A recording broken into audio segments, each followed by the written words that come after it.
Hi there, I'm Krista Davis, and I'm coming to you from Quantum Innovations. Today we're going to be talking about the history of optics. So first we're going to watch a quick video. This is from 1962, and it's going to talk about just all the fun glasses that were available back then. The plural? Glasses.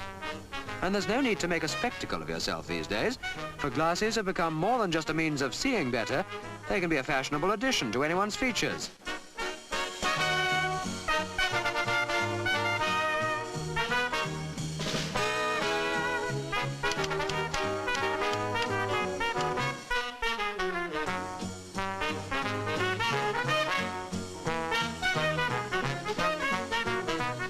Who wouldn't make passes at girls who wear glasses now? It was not always so. At the British Optical Association's museum in London are many examples of how glasses got their bad name, although these early spectacles are attractively designed.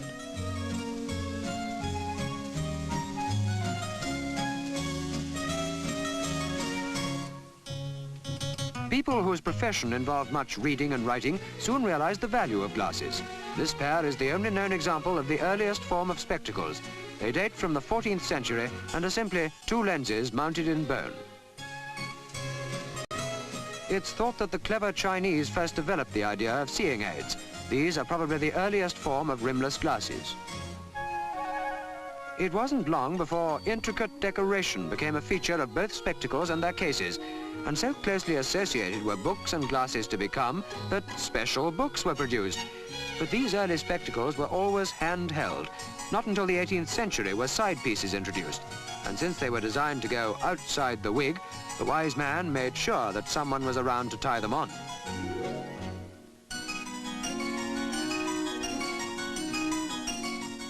At this time, opera glasses became fashionable, and the optical industry came to the aid of husbands whose erring wives were interested in other men in the audience. They provided jealousy spyglasses, through which hubby could keep a sideways check on his wife while pretending to watch the stage. The 19th century was certainly a period of getting better views. For a man, the quizzer. For a woman, the spyglass set in the middle of a fan. But soon, spectacles became strictly functional. Lenses were of better quality and decoration was definitely out. Now, the ladies were definitely Victorian and held that too much light was bad for the eyes. Embroidered eye shades were the result. But the pick is now up to date, and the picture is one of bespectacled modern misses. And like Polly Perkins, they're beautiful as butterflies.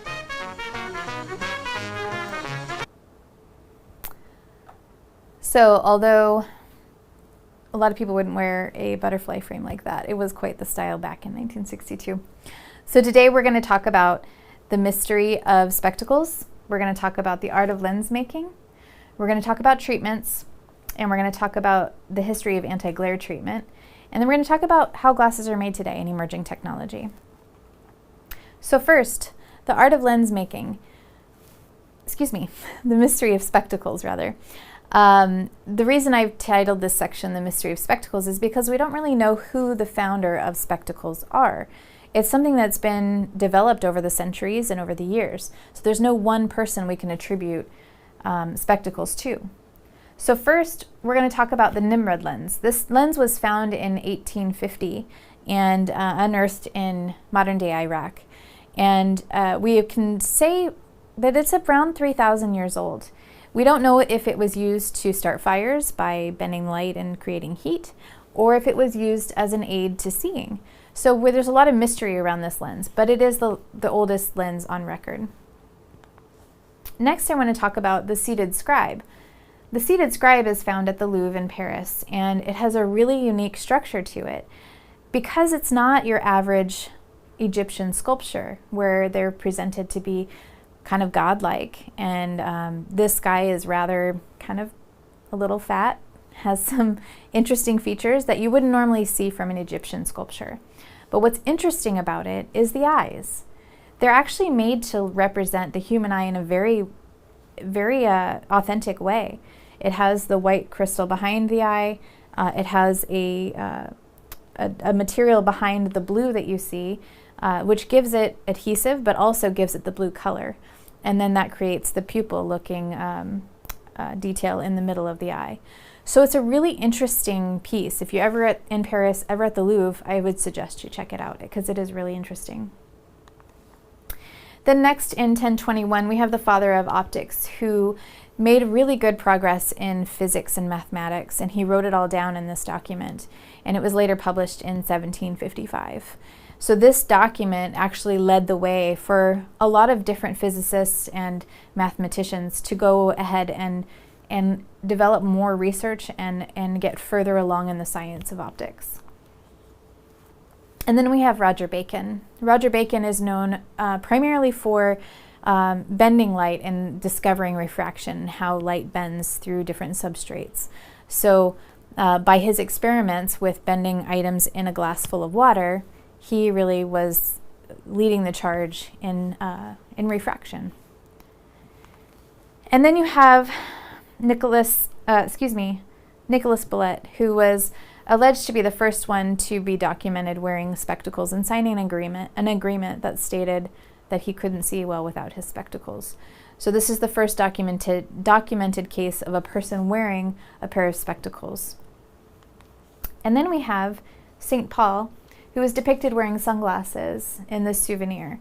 And this is the first souvenir showing somebody wearing spectacles, and specifically in sunglasses. So as you can see, it's been a long road to get to where we are in terms of the science around optical. So next we're going to talk about the art of lens making. Lenses were known to be used for a long time for distance vision and near vision, and then Benjamin Franklin came along. He's not only a politician, not only a writer and a poet, but he's also an optician. He is the first one to develop the Benjamin Franklin bifocal. Essentially what had happened up to this point is people would wear multiple pairs of glasses for multiple distances. So Ben Franklin said, this is silly. Why would we have all these pairs of glasses laying around when we just need one that have two different powers in them? So a distance power on the top and a near distance correction at the bottom allowed a patient to be able to see in all different distances. So this made the way for bifocals and then later trifocals.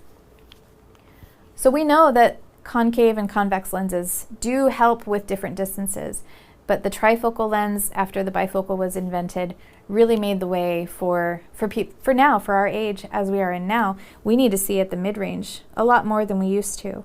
And so then came the invention of progressive lenses.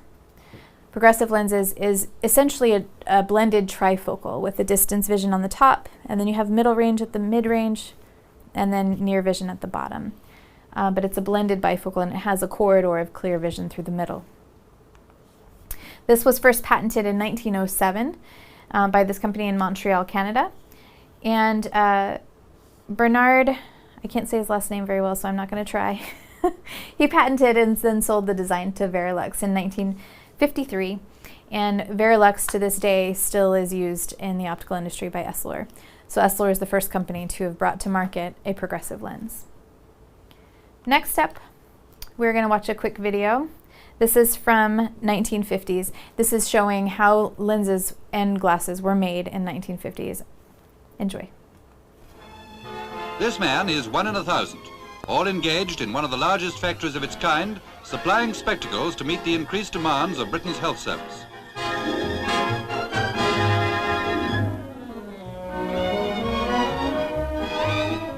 It's highly specialized work with highly specialized materials. The optical glass comes to the factory in blanks, is melted down and cast into lenses.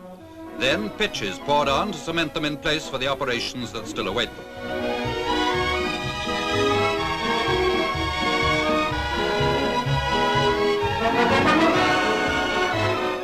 Off comes the press, and now they're ready for grinding, which is completed in 2 stages. First one taking half an hour, then a finer one lasting an hour.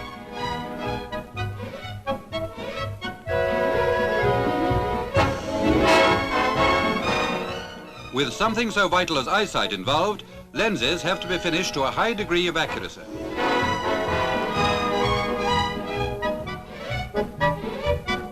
Polishing is done with rouge and takes 2 hours. Rigorous inspection follows, and those not up to specification are marked off. Afterwards come individual inspection for surface blemish and final checking for accuracy.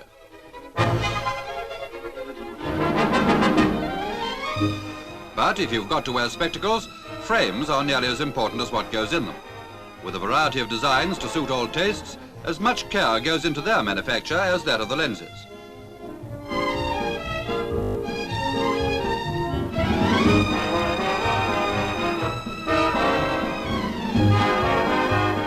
After trimming, a final polish, and they're ready to receive the lenses. A final check, and another batch of spectacles are almost ready. So if you're still waiting for yours, take our word for it, they're on their way. So as you can tell, it was a very manual process, a very physical job to create a pair of glasses in the 1950s. It's changed a lot. We're going to get into that in just a minute. Next up, we're going to talk about treatments. So first off, sunwear. Sunglasses were not always the lens. As you can see from the photo, it was a piece of bone that had 2 slits carved out of it. And this was for indigenous people to protect their eyes from sun glare and snow glare. So by allowing just a little bit of light in, they were able to protect themselves from glare. And next we have the Chinese are attributed to developing the first sunglass lens. They did a green lens, and the green lens was the first documented sunglass tinted lens on the market. And this was from the 12th century China. But, you know, sunglasses weren't always a fashion statement. They were attributed to people who were suffering from syphilis. And it was usually a green or brown or yellow lens that they would wear. And it's because when you have syphilis, your eyes are very sensitive to light. So at that time, it was attributed to people that had poor health. But thank goodness, celebrities came along and made it a fashion statement for us all to enjoy. Then came polarized lenses. The polarized lens was developed in 1807. It was discovered, I should say. It was further developed and fine-tuned. But the science of what polarization does was developed in 1807. And essentially, it's basically, it's cutting through glare from reflected glare. So it's allowing good sunlight in, good light in, and any light that's reflected off of different surfaces, like water, like the roads when they're wet, it's blocking out that glare and that unwanted light. So you're able to see what's really there. This is why fishermen really love this treatment of lens, because they can see the fish under the water. So next we're going to talk about anti-glare treatments. The anti-glare treatment has been a long time coming. It was originally attributed to Ben Franklin in 1773. He was playing with oil on a pond and seeing how oil doesn't fully interact with water, it separates.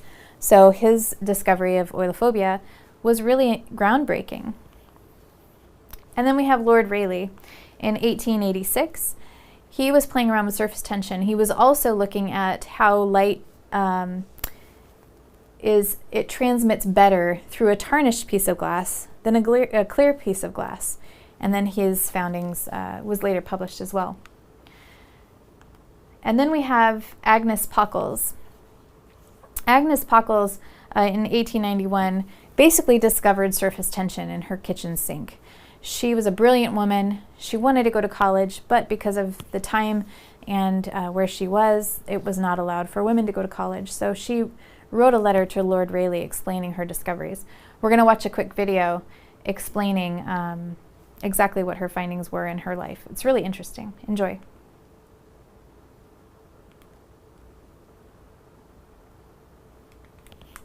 Not play.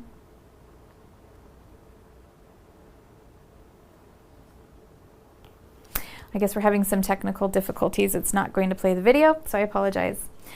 If you have time, be sure to look up Agnes Pockels, and there's a really, it's about a 3-minute video that explains her life and how she later wrote a letter to Lord Rayleigh and explained the surface tension that she had discovered, and then she went on to be published in the journal Nature. So it was a very fine honor for a woman in that era. Next we have the Langmuir-Blodgett film. This was developed also because of surface tension, finding out that a lens can be coated by dipping it in in different materials and chemicals. Catherine Burr-Blodgett, is a really remarkable story. Let's see if this video plays. Wish me luck. Pioneering female scientist Catherine Burr-Blodgett was born in Schenectady in 1898. She graduated high school in New York at age 15 and earned a physics degree from Bryn Mawr College in 1917. After earning a master's degree in chemistry from the University of Chicago, she became the first ever female research scientist at General Electric, where she worked until her retirement in 1963. In 1926, she became the first woman to earn a doctorate in physics from Cambridge University. Dr. Blodgett is most famous for her invention of invisible glass. She developed a method of adding a thin film to a glass surface that made it clear. Her invisible glass was used during World War II on airplane spy cameras and submarine periscopes. It was also used on the cameras that shot Gone with the Wind, a film lauded for its groundbreaking image clarity. Today, non-reflective glass is used on everything from camera lenses and computer screens to windshields and eyeglasses.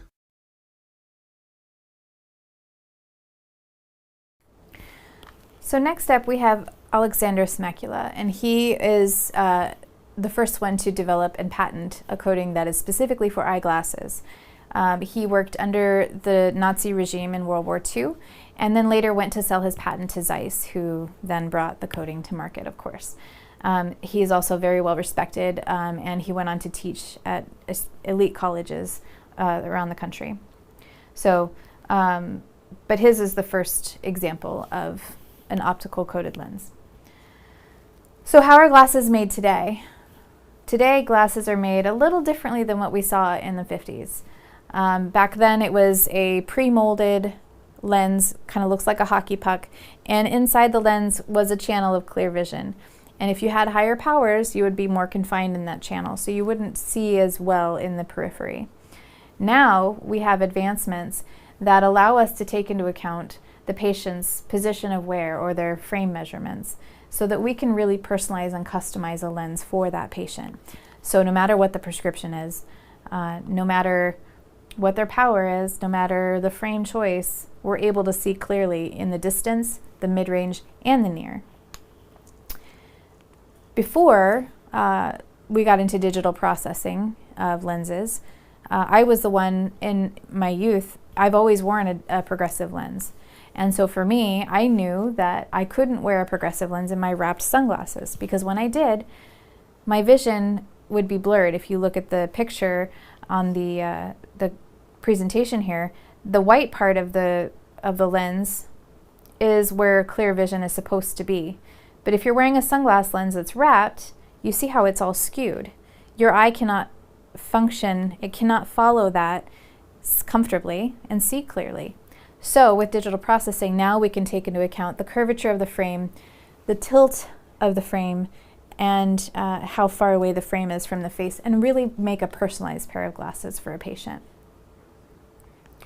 So we're going to watch another quick video, and this is going to just show how we make glasses today. In this video, in 4 minutes or less, we're going to try to show you how eyeglasses are made in our lab. The first thing that's done once you select a frame is it's placed into our tracer. It's assigned a job number, and our computer creates a digital image of over 500 points of the interior shape of every eyeglass lens. You can see here the tracing stylus making its way around the lens. That information is fed digitally to our computer, where it's used the rest of the way through the lab. Here's our computer screen where we input your prescription information. After that's input, you can see the lens blank, which is kind of a large, round, thick piece of plastic. First thing we have to do is protect the lens by placing a tape layer on the front surface of the lens for its entire trip through the grinding process of the lab. Next, we apply a metal block to the lens so that we can hold it in our machinery. That's placed on our blocking machine. And as you can see here, we use a hot wax in order to secure that metal block to your lens. Once that wax is cooled, we send it to what we call our generator, or our surface lathe. In the front you see a probe measuring the lens. In the back you see an arm that has a diamond encrusted cutting blade. It's going to spin this lens at high speed, and you see where the blade in the background is cutting into the front surface of the lens. After that cut is made, we take it back to what we call a cylinder machine. The cylinder machine, you can see there's a black pad, kind of flower shaped, and now a yellow pad. We use a series of finer and finer, almost sandpapers. Here you see our polishing pad, which is kind of a felt pad, and we use a milky polish. After the lenses are polished, we check them on what we call a lensometer. Here we're checking power and the axis of the lens as well. The lenses are spotted on the optical center to make sure that it's sitting in the right place. Here we place another block, a plastic block for our edging mechanism. You can see the computer image is sent once again to this machine. Your lens is centered so you'll see properly.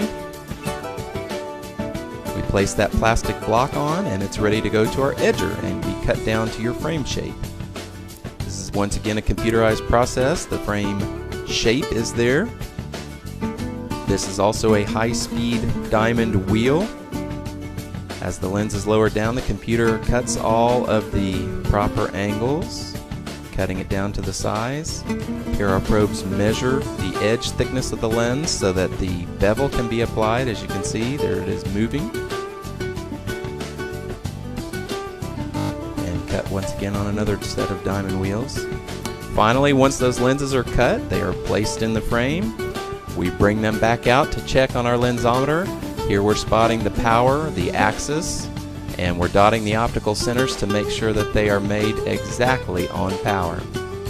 And that, in 4 minutes or less, is how your eyeglasses are made. I hope you enjoyed this. Thanks.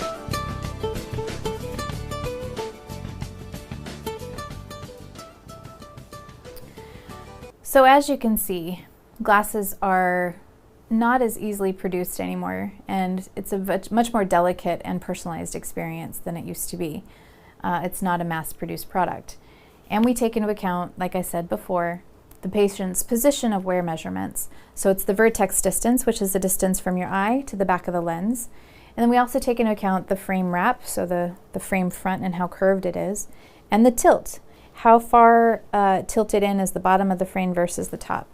Because when you go to see the doctor, the prescription is not written that way. The prescription is written flat, 13 millimeters from the eye, and nobody really wears their glasses that way. So we have to compensate for how the frame fits versus how the doctor's prescription is written. So next we're going to talk about emerging technology.